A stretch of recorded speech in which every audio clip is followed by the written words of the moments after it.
Hoje eu quero começar o Conexão UFPE fazendo uma aposta com você. Eu aposto que se te perguntarem sobre o que é uma floresta, você logo vai lembrar da Amazônia, né não? Aquelas árvores altas, aquela vegetação densa. O problema aqui é que nem toda floresta é a amazônica e cada uma tem as suas particularidades. Como, por exemplo, a caatinga. Você sabia que ela é o único bioma 100% brasileiro? Ou seja, só existe caatinga aqui no Brasil. Uma infinidade de plantas e animais que só podem ser encontrados no nosso país. Então, por que será que a gente fala tão pouco nesse bioma? Você, por exemplo, sabe em quais estados a gente pode encontrá-lo? Ou quais as suas características? Eu sou a Ariana Pacheco e o tema do Conexão UFPE de hoje é o bioma caatinga. E quem me ajuda a entender um pouco mais sobre essa floresta tipicamente brasileira é Felipe Melo, professor do Departamento de Botânica da Universidade e pesquisador em Ecologia, e Alexandrina Sobreira, pesquisadora da Fundação Joaquim Nabuco e presidente do Conselho Nacional da Reserva da Biosfera da Caatinga, que é ligado à Unesco.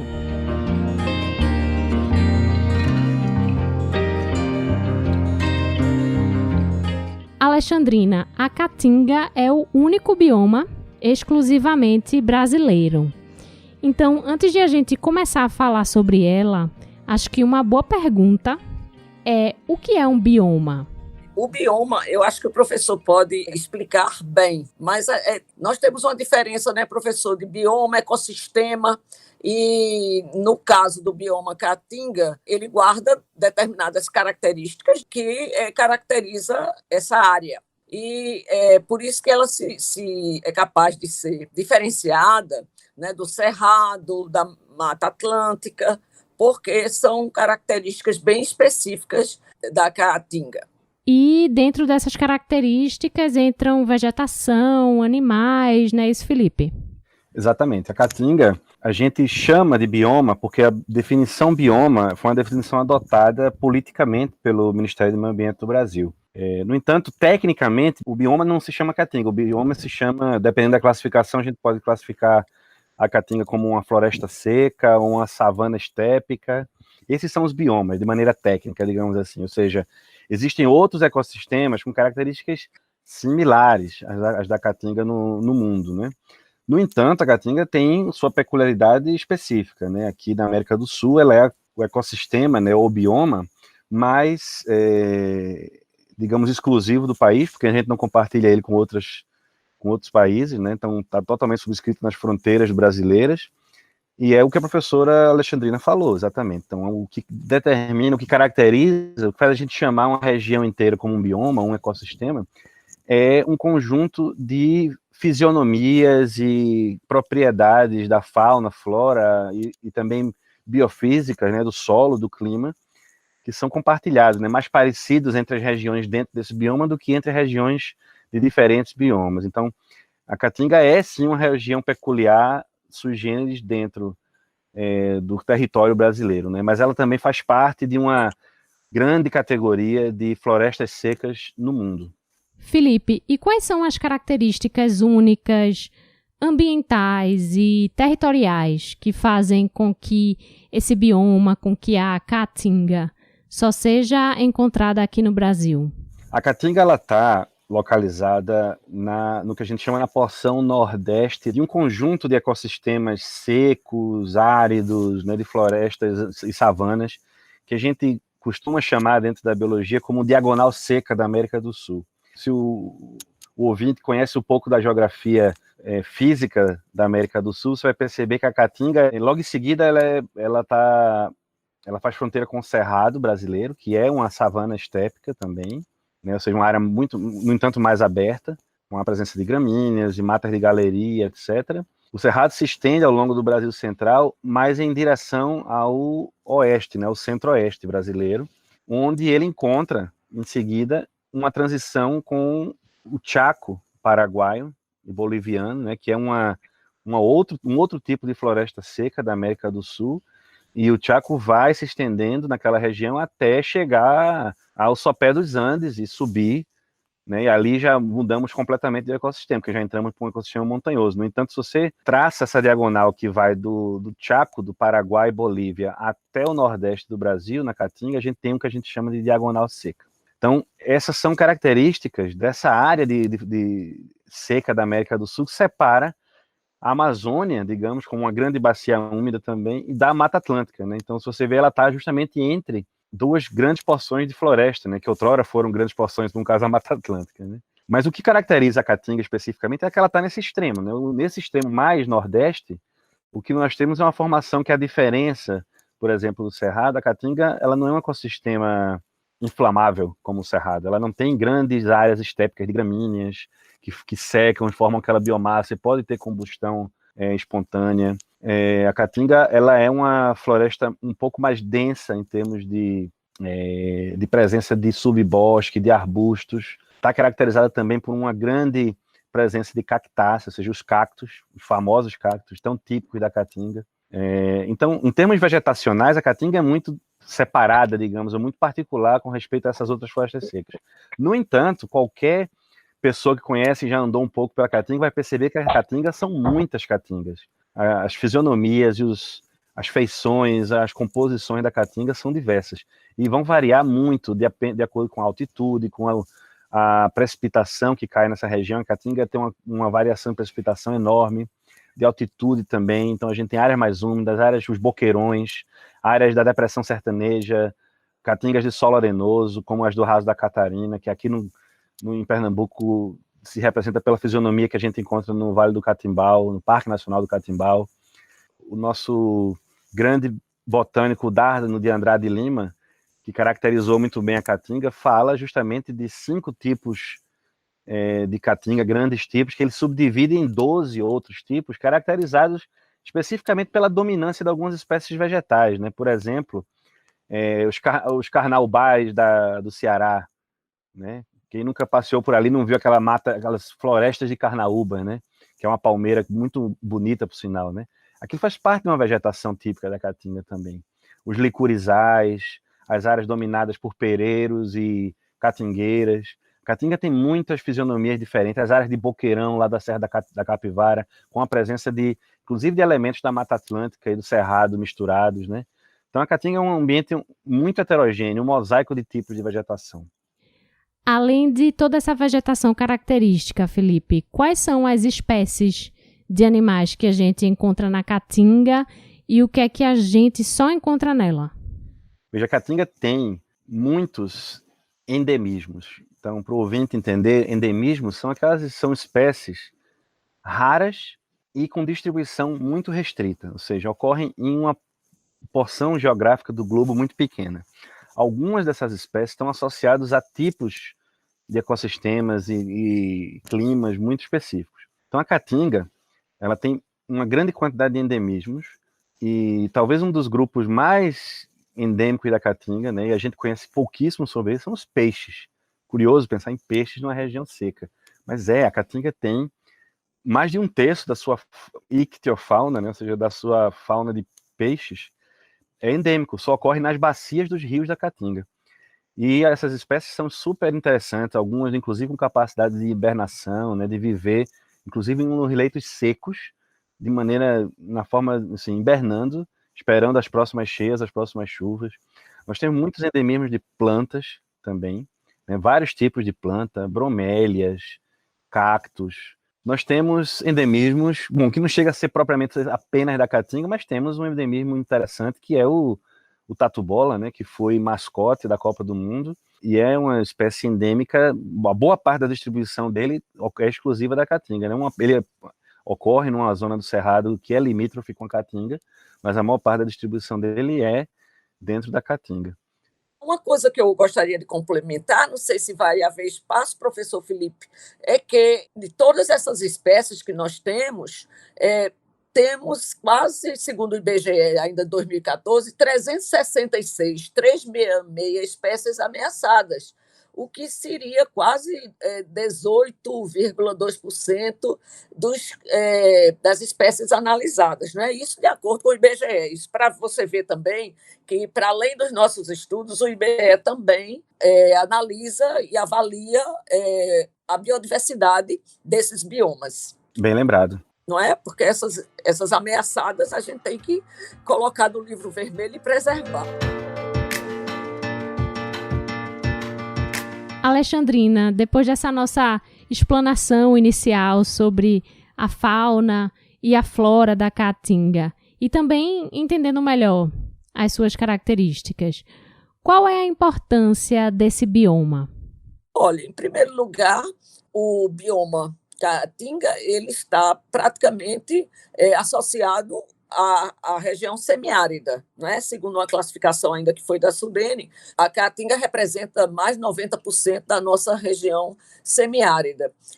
Ela é muito importante, não apenas pela riqueza, nós estamos muito acostumados a pensar numa Caatinga pobre, de exclusão social, porque foi sempre muito associada às secas, mas há uma diversidade e há uma capacidade de produção que é muito importante, desde o que temos em Petrolina, por exemplo, para exportação, mas há muitas coisas que estão sendo, muitos produtos estão sendo analisados do ponto de vista fitoterápicos, por exemplo, e de trabalhos mesmo para além da subsistência. Então, a Caatinga, sim, ela, se eu não me engano, não tinha um PIB muito abaixo do Nordeste, era semelhante, um pouquinho abaixo. Então, tem uma economia, sim, a ser explorada, e principalmente porque também o conhecimento tradicional ajuda muitíssimo a essas descobertas de caráter mais científicos e também tecnológicos, não é? A Caatinga já desenvolveu também, através de muitos órgãos, eu cito aqui a Embrapa, que a gente conhece melhor, a Embrapa Semiárido e ONGs, a própria universidade, para descobrir todo esse potencial que é aproveitado, sim, do ponto de vista da economia para o país. E qual a situação atual da Caatinga, Alexandrina, falando sobre a questão da preservação? Olha, de acordo com o mapa bioma da Bahia, que estuda, de um ponto de vista mais quantificável, a devastação entre 2008 e 2009 já estava computada em quase 45% de devastação. Então, há muitos fatores que contribuem para isso. Nós temos aqui o desmatamento como sendo uma das razões principais, e há muitos estudos, sim. As pessoas acham que a Caatinga não é estudada, mas há muitos estudos, talvez precisasse mais de divulgação. Então, a devastação vem principalmente pelo uso da lenha, daí porque tem sido quase uma discussão assim recorrente de como nós temos que evitar ou colaborar para o manejo sustentável da Caatinga, o manejo que vem com todas essas técnicas e com a avaliação também do que pode ou não ser aproveitado, não é, como na matriz energética, que foi o grande problema que nós enfrentamos no Araripe, né, com o polo gesseiro, por exemplo, mas que há muitos projetos já para essa recuperação. Então, a devastação é grande, mas nós temos que ver os aspectos também, né, do semiárido, as dificuldades também que nós temos para chamar a atenção de políticas públicas. Na minha opinião, há uma falta, né, faz falta um planejamento regional no Brasil, principalmente nesses últimos anos, porque nós temos que analisar, né, cada região com as suas especificidades. Hoje o cenário que a gente tem para a Caatinga é que ela já perdeu, arredondando, metade da sua área original. Considerando que a Caatinga é um ambiente ou uma região cuja colonização é muito antiga, assim, tão antiga quanto a da Mata Atlântica, no entanto, a gente tem uma taxa, digamos, de desmatamento relativamente baixa comparada a outros biomas. Por quê? A Caatinga por muito tempo, não foi considerada uma fronteira agrícola, ou seja, uma região de interesse para a expansão da agropecuária intensiva, né? A Caatinga passou por muitos ciclos econômicos, ciclos de algodão, ciclo do gado, do sisal, concentra uma grande quantidade atualmente de indústrias que consomem biomassa, polo gesseiro do Lauraripe, como a professora Alexandrina mencionou, mas muitas olarias, fábricas de tijolos e telhas, né? Isso fez com que a história de devastação da Caatinga fosse computada de uma maneira, eu considero de uma maneira um pouco diferente. Por quê? Nenhuma dessas atividades históricas da Caatinga gerou um avanço de desmatamento forte, como a gente conhece para a Mata Atlântica, recentemente com o Proálcool, mas muito anteriormente com a expansão da cana-de-açúcar, e atualmente a coisa que a gente mais conhece para o Cerrado e para a Amazônia, que é a expansão da fronteira do agronegócio, né, com soja e gado. Então, a expansão, digamos, a conversão de Caatinga em terra, em não floresta, em não caatinga, se deu de maneira pontual, localizada geograficamente. No entanto, essas atividades outras, somadas por anos, mais de 100 anos, né, o que a gente tem é um mosaico hoje em dia na Caatinga de vegetação em diferentes estados de perturbação. Então, se você pensar que uma olaria pode consumir muitas e muitas toneladas de lenha por dia, né, e essa lenha vem de diferentes lugares, inclusive com autorização para manejo florestal da Caatinga, então a gente tem uma floresta que está sendo consumida aos pouquinhos, né, com atividades que não geram uma perda completa de cobertura, mas geram uma degradação importante para esse ecossistema. Some-se a isso agora a instalação de usinas eólicas, onde a Caatinga gera... o bioma Caatinga abriga 85% de todas as turbinas eólicas que o Brasil possui instaladas hoje e do que vai ter daqui até 2050. Inclusive, um aluno meu, a gente publicou um artigo sobre isso em 2019, mostrando que há uma expansão enorme de turbinas eólicas na Caatinga, o que é interessante, né, energia verde. No entanto, essa expansão da energia eólica tem acontecido em detrimento da proteção ambiental da Caatinga, né? Então, Pernambuco, por exemplo, reduziu a sua proteção ambiental de áreas de APP na Caatinga, baixou, né? Na verdade, subiu o nível, subiu a régua, o sarrafo, como a gente costuma dizer. Então, se antes qualquer altitude acima de 700 metros era considerado um APP, ou seja, uma área de preservação permanente, e a intenção disso era preservar os brejos de altitude e as nascentes de água da região, hoje em dia, Pernambuco elevou isso para 1.100 metros.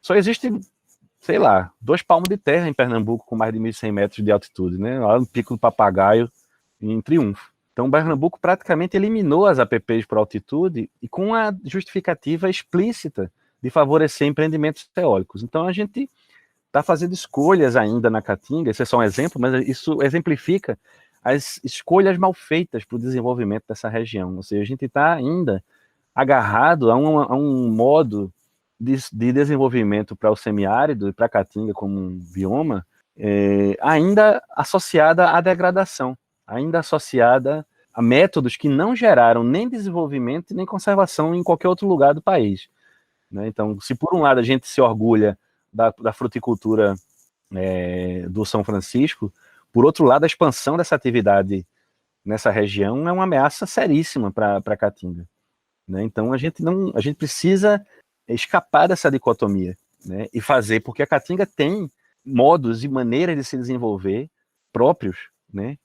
Onde as pessoas convivem, são 26 milhões de brasileiros morando no domínio da Caatinga. E apesar da história de sofrimento de muitas dessas pessoas, da região mais pobre do Brasil, a gente também aprendeu a fazer coisas aqui, a produzir aqui, a produzir comida, a viver com aquele ambiente, a explorar esse ambiente. E a gente precisa de uma organização institucional melhor para valorizar essas maneiras de convivência com a Caatinga e não reproduzir esses métodos de desenvolvimento que não trouxeram grandes benefícios ao país. Gostei muito, professor, do que o senhor levantou. É que, na história mais recente, nós tivemos a oportunidade já de ver uma consolidação de cadeias produtivas estratégicas dentro da Caatinga, como a questão da fruticultura, caprino, ovinocultura, né? O turismo, O turismo é relevante, né? Principalmente porque nós temos na Caatinga uma riqueza arqueológica muito grande. Temos também a parte de cavernas, que agora esse é o ano das cavernas, né? A riqueza espeleológica. Tudo isso traz também, demonstra uma certa atração que a Caatinga pode, né, constituir como uma fonte de reestruturação econômica dentro do próprio bioma.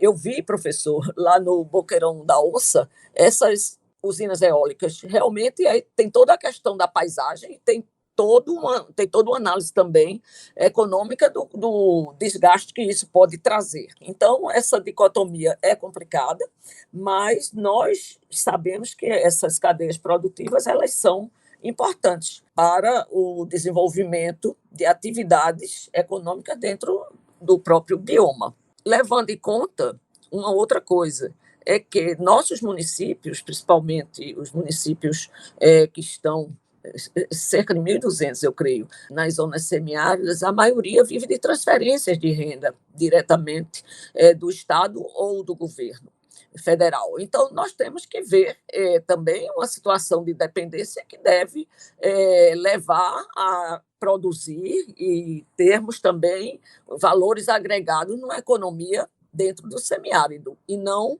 viver apenas dessas transferências, que ainda é uma realidade muito forte nas regiões semiáridas. Pois é, a professora levantou um tema importante, né? Então a gente tem em termos estatísticos e sociais, a população de muitos municípios da Caatinga basicamente sobrevive do que a gente chama de transferência de renda, né? E a transferência de renda é importante, chega a ser tão importante em alguns municípios que constitui a principal fonte, né, de ingresso de renda em alguns municípios. No entanto, existem métodos e maneiras de convivência com a Caatinga que escapam um pouco às estatísticas, mas também escapam aos planos e modelos de desenvolvimento. Basta pensar, por exemplo, e a professora citou muito bem, eu gosto desse tema, que é a caprina e ovinocultura. É curioso, a maneira tradicional como os catingueiros encontraram de criar bodes e ovelhas adaptadas ao clima seco, né, pensando que bodes e ovelhas, muitas do que a gente chama de o bode pé duro ou a ovelha pé duro, são raças crioulas, né? Isso é um nome que a gente dá às raças crioulas. São raças desenvolvidas pelas populações, né, com cruzamentos e reprodução dos bichos que sobrevivem às condições mais drásticas da região. Então, esses animais são já parte do que a gente chama de sociodiversidade, né, ou de agrobiodiversidade. E a Caatinga possui hoje 95% do rebanho caprino do Brasil, ou seja, só se come bode na Caatinga, mas poderia se comer bode também fora. No entanto, o bode da Caatinga é criado solto, de maneira extensiva, com um manejo muito... a gente ainda não entende bem esse manejo que é feito, né, do bode na Caatinga, né? A gente não sabe até que ponto a Caatinga, por exemplo, aguenta, porque ele é criado solto, comendo biodiversidade da Caatinga. Então a gente não sabe até que ponto a gente pode intensificar mais essa maneira tradicional de se criar bode para se produzir mais caprino para outros lugares, outras regiões, para as capitais, por exemplo, né? A gente poderia comer bode de maneira um pouco mais constante na nossa alimentação, por exemplo, né? A gente tem muita fruticultura de extrativismo também. Umbu, né, é uma das espécies que, por exemplo, na época que está dando, a gente tem muito extrativismo e venda disso nas feiras, etc. Né? É uma espécie nativa que pode ser utilizada e manejada. Né? O caju também, algumas regiões produzem caju. Temos uma economia extrativista, ou seja, são produtos da biodiversidade da Caatinga, ou introduzidos como os bodes, né, mas que hoje fazem parte dessa paisagem tão bem adaptados, que podem ser valorizadas essas cadeias produtivas, inclusive tecnificando um pouco melhor essa maneira de criação, não transformando a maneira tradicional, porque ela tem funcionado, e ela tem funcionado há séculos, mas a gente melhorando, ou seja, ajudando o sertanejo a sobreviver, a ter maior valor agregado dessa carne, certificando, por exemplo. Eu costumo dizer, quando eu levo os alunos para Caatinga, e eventualmente a gente, num curso, né, que a gente dá todo ano lá na pós-graduação da gente, que é de Ecologia e Conservação da Caatinga, então a gente passa 2 ou 3 semanas lá, intensamente enfiados dentro da Caatinga, fazendo um monte de projetos de ecologia e conservação, e a gente costuma fazer uma despedida, um churrasco, comprando um bode de algum produtor local. E eu digo, olha, vocês estão comendo caatinga aqui, vocês estão comendo um bode orgânico. E é uma carne considerada de segunda para a maioria dos brasileiros, inclusive para os nordestinos, né? Sendo, na verdade, uma carne de excelente qualidade, né? De um bicho que foi criado solto. E os estudos que o meu grupo de pesquisa tem até agora sobre o impacto dos bodes na caatinga falam de um impacto de baixo a inexistente, né? Digamos, na vegetação. Então é um bicho que consegue conviver com a vegetação da caatinga. E a gente poderia ter uma cadeia produtiva muito mais rentável, para que gerasse melhor qualidade de vida para o sertanejo. A gente costuma o tempo inteiro falar do buen vivir andino, das pessoas que vivem lá nos Andes, criando lhamas e de maneira muito idílica e com a Pachamama, integrados, etc. O sertanejo tem o seu próprio bom viver, né? A sua vida também, que, claro, precisa de apoio, precisa de serviços, como todos os brasileiros precisam, inclusive nós, mas eles também têm o seu bom viver, eles também têm a maneira de lidar com a caatinga, de consumir os produtos e os benefícios da caatinga. E isso é uma sabedoria, inclusive, que está se perdendo, né? E uma vez que se perca, a gente vai ter ainda mais problema de conviver com esse ecossistema. Eu acho que a gente precisa valorizar isso, né?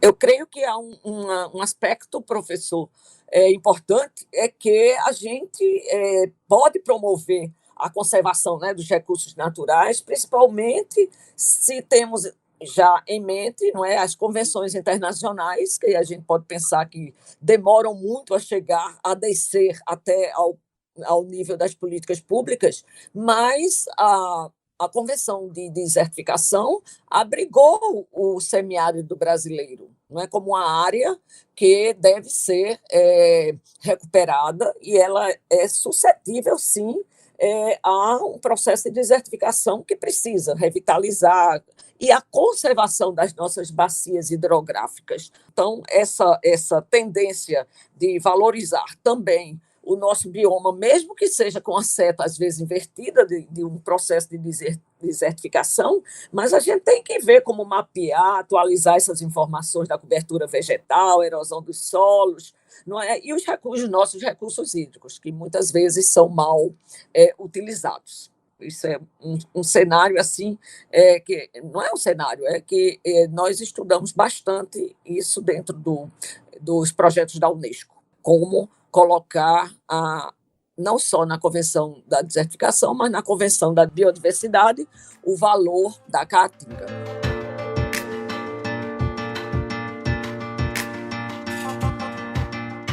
Sobre essa questão da preservação, vocês falaram sobre o papel do homem, né? As atitudes humanas nocivas ao bioma. Mas como é que também o aquecimento global vem impactando a preservação da caatinga, Felipe? Existe alguma relação? Vejam, o aquecimento global é um fenômeno de nível global. Todos os ecossistemas do mundo e todas as populações humanas do mundo vão sofrer com as consequências do aquecimento global. Na verdade, o que a gente costuma, o termo técnico para isso é mudança climática, porque ele não se resume ao aquecimento. O aquecimento ele é global, ou seja, na média do planeta. No entanto, os efeitos que a gente vai sentir não necessariamente são aumento de temperatura, localmente falando, né? O que a gente pode experimentar são, por exemplo, eventos extremos. E quando a gente fala de eventos extremos, seja eles chuvas em demasia ou secas prolongadas, né? Então, se espera, né, os cenários projetados para a região do semiárido brasileiro, né, para a Caatinga, em comparação com outros biomas e regiões do Brasil, é dos piores, ou seja, são os cenários onde a gente vai ter maiores variações, digamos, na regularidade das características climáticas, e os cenários sociais que também já começam a ser explorados e modelados para isso são também catastróficos. Tem um estudo publicado em 2008 pela UFMG e a Fiocruz que fala, por exemplo, dos efeitos que isso tem sobre as populações humanas em termos de saúde e migração. Então a gente vai ter um aumento de muitas doenças relacionadas, doenças tropicais, né, relacionadas com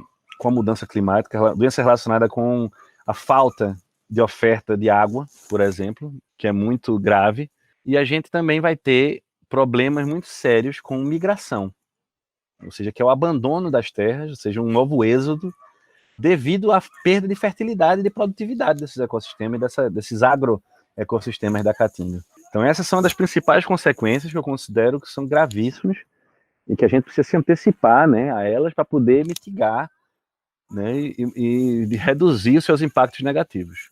Ou seja, a tendência é que a Caatinga tenha uma capacidade de produção, inclusive de subsistência, reduzida, né? Exatamente, a tendência é essa. Se a gente porque veja, a maior parte da agricultura que é praticada no mundo, inclusive na Caatinga, ela depende das chuvas. Você tem, claro, os polos ali de irrigação, né? Mas são restritos. Mas a maior parte da agricultura que alimenta as pessoas, de fato, ela é o que a gente chama de agricultura dependente de chuva. Se você perde a regularidade e a capacidade de esperar chuvas numa quantidade correta, na época correta, você vai comprometer toda a produção agrícola. E a Caatinga é um dos lugares onde isso onde esses efeitos vão ser mais sentidos, porque vão ser mais fortes.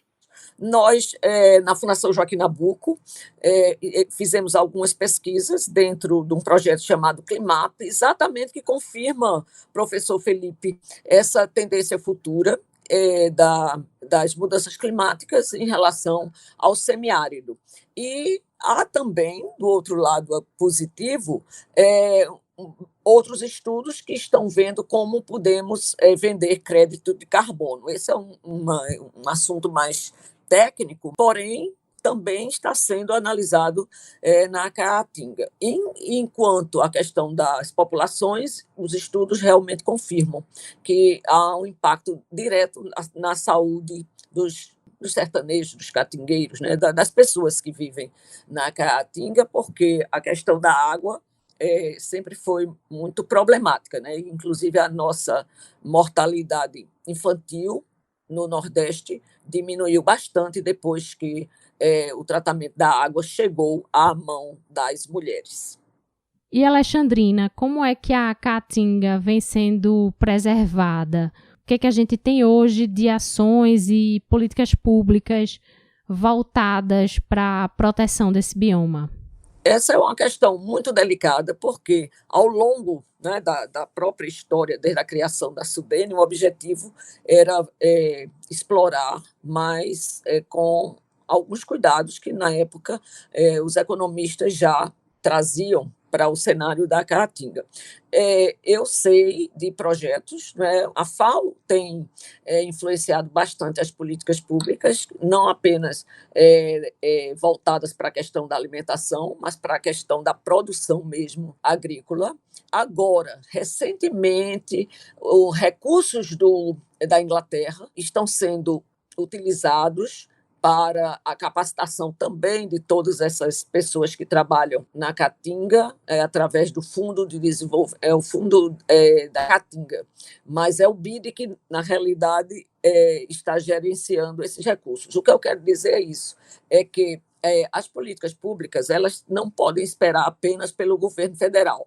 Nós tivemos, até o momento, decretadas na Caatinga 14 unidades de conservação, o que é muito pouco. Essas unidades de conservação elas não podem ser, é claro, impeditivas, né, da produção local, mas houve um movimento interessante de criação de unidades de conservação pelos municípios e pelos estados. Mas pelos estados, Pernambuco é um exemplo disso, criou bastante unidade de conservação. No entanto, nós temos que ter os gestores e também trabalhar com a população do entorno, para que elas se beneficiem também em muitas dimensões econômicas. O turismo pode ser uma delas, mas que se conscientizem também da importância de preservação de determinadas áreas. Aqui em Pernambuco, nós temos um parque nacional, que é o do Catimbau, que já poderia, por exemplo, ser melhor cuidado e ter trazido também mais benefícios para as populações de Pedra e Buíque, no agreste de Pernambuco. Felipe, essas unidades de conservação, de fato, têm dado os frutos positivos esperados ou existem problemáticas também aí relacionadas? Bom, O problema das unidades de conservação no Brasil como um todo é grave. Pelo seguinte, né, são pouquíssimas unidades de conservação no Brasil que, de fato, cumprem com seu papel institucional e biológico, sobretudo. Ou seja, de salvaguardar a biodiversidade, de gerar turismo sustentável, de gerar condições para que se realizem pesquisas científicas. E esse problema é conhecido porque ele, não importa o nível, seja estadual, federal ou municipal, basicamente o que você tem nas unidades de conservação é um subfinanciamento. No caso da Caatinga, como a Amazônia também, se você dividir o orçamento das unidades de conservação pela área que elas têm, você vai ter valores assim, ridículos, de centavos por ano. Né? Então, isso compromete qualquer gestão de qualquer unidade de conservação. Por outro lado, a gente tem também um paradigma do que é e qual é a necessidade de se criar unidades de conservação sendo transformado nas últimas décadas também. Isso é uma opinião pessoal minha, no entanto, basada também em estudos e leituras recentes, né, sobre como e para que se cria unidades de conservação. Então, a gente não pode... Eu tenho uma ex-aluna também que, em parte da sua tese de doutorado, ela mostrou, por exemplo, que o Parque Nacional do Catimbau, que a professora citou, gerou uma espécie de ilha de pobreza naquela região. As pessoas que ainda moram dentro do parque, né, porque elas já estavam lá quando o parque foi criado, mas por falta de mecanismos e instrumentos para indenizá-las de maneira justa e retirá-las, que por lei deveria ter sido feito, ainda que eu discorde dessa maneira, mas enfim, por lei deveria ter sido feito isso. Então, nem se faz essa indenização justa e as pessoas continuam lá. Essas pessoas agora moram dentro de uma unidade de conservação e, por conta disso, elas não têm acesso, por exemplo, a programas de apoio à agricultura familiar, elas não têm acesso a uma série de benefícios, como Minha Casa Minha Vida. Então, elas começaram a perder as fontes de benefícios. Então, a sociedade brasileira está estrangulando essas pessoas que moram dentro de uma unidade de conservação, que moram há gerações lá dentro. Não são esses pequenos moradores, essas pequenas propriedades que são responsáveis pela grande perturbação que há e que houve dentro do que hoje é o Parque Nacional do Catimbau, mas foram as grandes fazendas que um dia houve lá, né?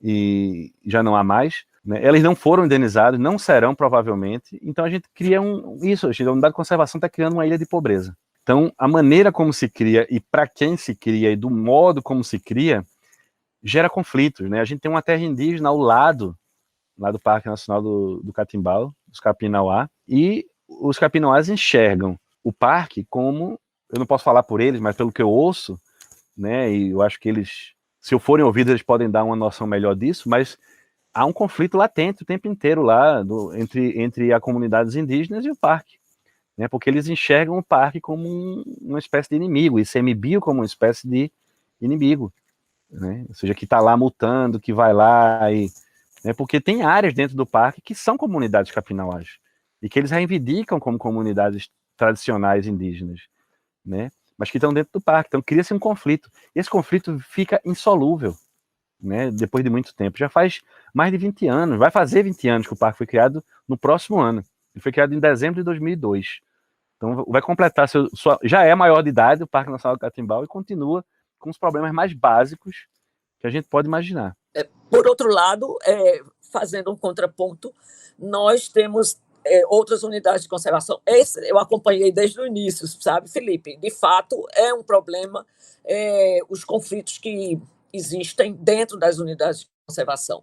Agora, do ponto de vista também do desenvolvimento de atividades, como o outro lado, talvez, do pêndulo, a Serra da Capivara, onde as pessoas que moram, produzem, vendem louças e têm uma renda mais garantida, porque é um parque também de nível internacional, com um museu que não deixa nada a dever aos museus paleontológicos que a gente já viu fora do país. Então, as unidades de conservação, elas têm que ter esse estudo de viabilidade, sim, e a discussão das populações tradicionais dentro dos parques, ela já é uma discussão bem antiga, né? Mas que se continuar reproduzindo, a gente vai realmente criar ilhas de pobreza, como você disse, ou até analisar que alguns conflitos podem vir dessas pessoas que moram no entorno. Isso eu vi em 7 cidades, no Piauí.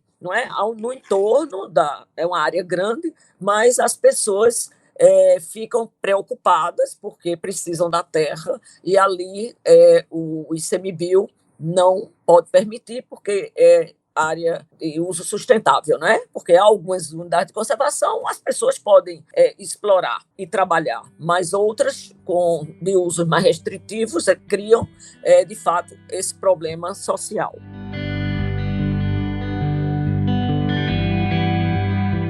Felipe e Alexandrina, a gente está aqui falando sobre unidades de conservação, né, que estão relacionadas com a preservação da caatinga a nível governamental. Mas o que a gente também pode fazer a nível individual para proteger esse bioma? Mesmo a gente não vivendo nele, né? A gente está aqui em Recife, litoral. Eu acredito muito que que as ações e a atuação que faz diferença no mundo, ela sempre se dá de maneira organizada, né? Então, a gente vive numa era hoje, num mundo, né, desse capitalismo de plataforma, de rede social, onde a gente tem uma impressão muito clara de que assinar uma petição online, compartilhar alguma coisa numa rede social, você está contribuindo, né? E eu quero dizer que isso é muito pouco, na verdade, diante dos desafios. O que a gente tem hoje como desafio de conservação, na verdade, é uma luta muito forte, séria e drástica contra um sistema inteiro de geração de danos e maus tratos à biodiversidade, à natureza e às pessoas, sobretudo, que vivem e viveram historicamente dela. Eu acho que é fundamental hoje que as pessoas, fora, em suas casas, quando pensam o que é que eu posso fazer pela conservação da caatinga, é entender e valorizar esse ecossistema, visitá-lo, conhecê-lo, né, entender a herança cultural que está presente em todo o nordestino, da cultura do sertanejo, e se engajar, se organizar politicamente para que essas coisas façam diferença, né, uma organização coletiva. Eu costumo dizer que é isso, né, não adianta fechar a torneira, reduzir o número do seu tempo de banho. Não é isso que vai salvar o planeta, né? O que vai realmente transformar é uma organização popular importante, né? A valorização dos saberes tradicionais das pessoas e das gerações, da cultura que está lá e cresceu lá e viveu lá, né? E isso tem lastro, isso não é um discurso meramente político, isso tem lastro científico, né? Essa semana passada saiu um artigo muito interessante numa das maiores revistas científicas do mundo, a PNAS, mostrando que 75% do planeta hoje é considerado modificado pelo homem. Agora, o autor desse trabalho faz uma ressalva interessante. Ele diz, não é o fato de que a gente tem 75% do planeta modificado pelo homem que essa parte modificada não presta. Ele faz uma divisão muito boa. Ele diz, na verdade, a biodiversidade e os serviços ecossistêmicos sempre estiveram presentes, inclusive nessa parte que foi modificada pelo homem historicamente nos últimos 12 mil anos. O que tem acabado e comprometido a capacidade que a Terra tem de sustentar a vida é a modificação que a gente está causando de maneira mais recente nesse modo de produção e de apropriação e de acumulação da natureza que a gente tem na sociedade de hoje, né? Então a gente precisa entender que é uma guerra grande, assim, que a transformação para um futuro sustentável ela passa por a gente negar e destruir o sistema próprio que gerou esse dano ambiental. Eu creio que, como cidadão e cidadãs, nós temos a capacidade de valorizar. A primeira coisa que eu pergunto, Felipe, no primeiro dia de aula, é quem conhece o sertão. O primeiro que levanta a mão e único, eu digo, você nasceu lá, porque não há um atrativo, ou mesmo cultural, da nossa geração de estudantes, de também conhecer o sertão, a Caatinga, né? Mas mais fácil, às vezes, até sem nenhuma crítica de ir para a Disney, do que conhecer a cavalgada de São José do Belmonte, que tem raízes históricas ainda do sebastianismo. Mas essa questão econômica que você coloca, ela é verdadeira, esse tipo de invasão, não é, nos nossos recursos da Caatinga e dos outros biomas também. Nós vimos recentemente o desmatamento escandaloso da Amazônia. Então, essa valorização é muito importante, mas também nós temos que ver como comprar essas coisas que são da Caatinga, não é? valorizar o trabalho também dos artesanatos todos que nós vemos, né? Se você vai no Cariri cearense, o Cariri cearense vai ser certamente já em breve declarado patrimônio da humanidade. E por quê? Por suas raízes indígenas e por toda a parte ambiental que se conseguiu manter na Chapada do Araripe, na primeira floresta nacional, que é a Flona. Então, eu creio que essa combinação depende muito, sim, de quem vive nessas áreas, mas depende também dos nossos governantes e dos nossos estudos também, que podem orientar. Agora mesmo, o licuri vai ser discutido na universidade como um óleo que é muito bom para a dieta, mas não é só a parte de plantas, mas também a parte do uso que a gente pode fazer e de um turismo sustentável, né? Porque a Caatinga vale muito, a Caatinga vale pela sua biodiversidade e nós temos que também, como professores, uma responsabilidade grande na formação das nossas turmas. Não sei porque a sua área é mais de ecologia, mas nas áreas sociais, muitas vezes, esse discurso, esse trabalho de conscientização, ele é mais difícil.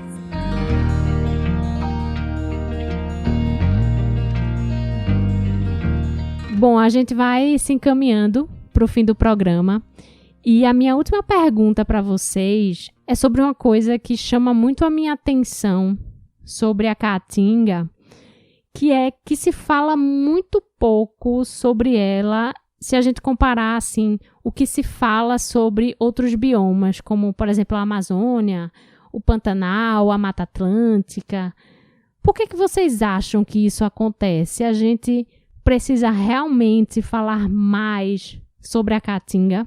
Sim, nós temos essa responsabilidade de divulgar o valor da Caatinga e posso lhe dizer que tem a ver com o imaginário popular. Há alguns anos atrás eu coordenei uma pesquisa, o que é que o pernambucano pensa sobre meio ambiente e desenvolvimento sustentável. Na hierarquia dos biomas, nós perguntávamos, foi feito em todo o estado, qual era o bioma mais importante? Era a Amazônia, a Caatinga vinha em quarto lugar. Então, além do desconhecimento, talvez já exista uma visão, não é, negativa, de pouca produção, de muita pobreza, da seca. Eu acho que ficaram algumas cicatrizes e muitas marcas, né, de toda essa história que caracterizou o Nordeste. Agora, eu acho sim que a gente tem a responsabilidade grande, por exemplo, quando aqui eu falo do Conselho Nacional da Reserva da Biosfera da Caatinga, para onde nós vamos, não é?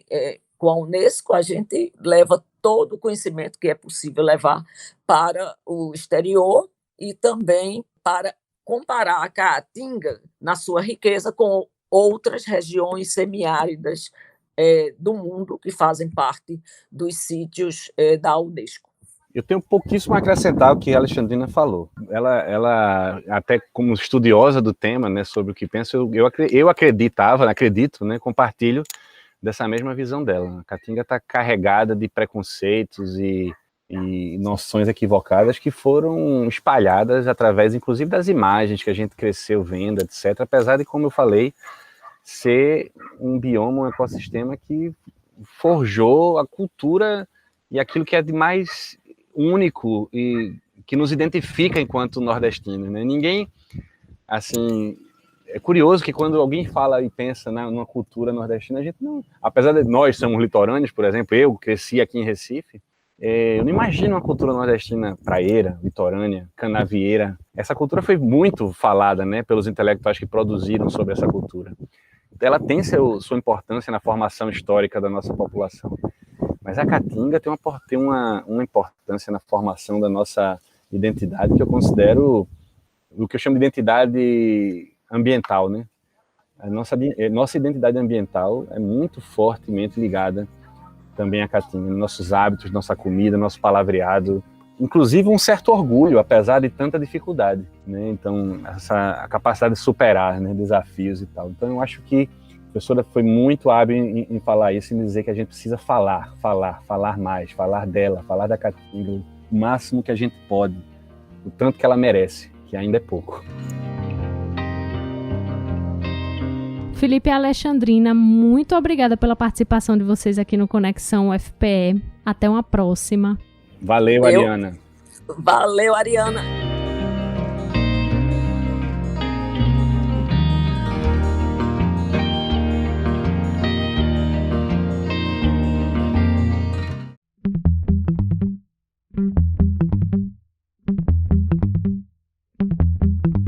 Esse foi o Conexão UFPE, uma produção da Assessoria de Comunicação da Universidade.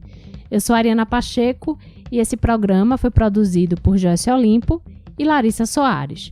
Para falar com Conexão, siga a gente nas páginas facebook.com/Conexão UFPE e twitter.com/Conexão UFPE. E antes de me despedir, um aviso: semana que vem não teremos programa inédito, mas na sexta-feira, à 13h, você confere na Rádio Universitária 99.9 a reprise do programa sobre violência contra a criança. Lembrando que o Conexão UFPE está disponível nas principais plataformas de streaming, então siga a gente no Spotify, Google Podcasts, Apple Podcasts, Deezer e também no Mixcloud. Eu vou ficando por aqui. Até o próximo Conexão.